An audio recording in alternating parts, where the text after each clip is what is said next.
For years, people applying for asylum in the US knew that there was one important step in the whole process. Before their case reached an immigration judge, they would first sit down with the USCIS asylum officer for an interview. It was their first opportunity to explain why they feared returning to their home country. Now, that interview became one of the most important parts of their entire process.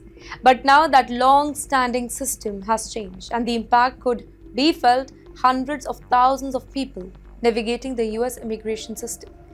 Ladies and gentlemen, the US Department of Homeland Security has introduced a new interim rule that changes the US Citizenship and Immigration Service. While here, greater flexibility in handling the asylum application. Under this policy, asylum officers can now, in certain cases, send applicants directly to immigration court without first conducting the traditional in-person asylum interview.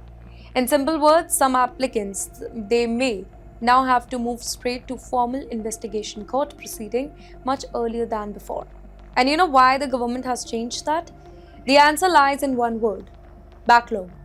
US immigration system is carrying a lot of numbers of pending asylum cases. Millions of applications have built up over the year, creating long waiting period for both applicant and immigration authority. The government here says that the new rule is designed to reduce these delays, speed up the cases, and help clear the growing backlog that has overwhelmed the immigration system.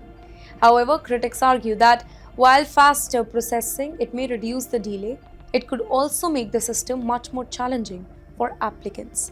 Earlier, people had the opportunity to explain their case in a relatively less formal interview with a trained asylum officer. Now, if some cases move directly to immigration court, then applicants may have to present their argument before an immigration judge much sooner, often in a far more formal legal environment. Well, for many people, that could mean preparing for the court much earlier than they are expected to.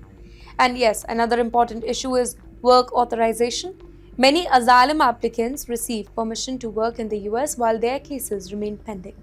If cases move through the whole system very quickly, then final decision it could also arrive sooner. For applicants whose claims are approved, that may bring faster clarity.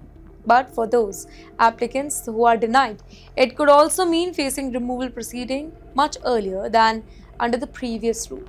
And that is why government lawyers are urging all the applicants to ensure every document it is completed and every legal deadline is carefully followed. For Indians, asylum is not the route chosen by most of the legal immigrants. The majority of Indians move to the US through the employment visa, student visa, or family-based immigration. However, this whole policy change it still matters because it reflects a much broader trend in the US immigration enforcement. Well, the government is focused on processing cases faster, reducing administrative delays, and moving people through the system more quickly than before.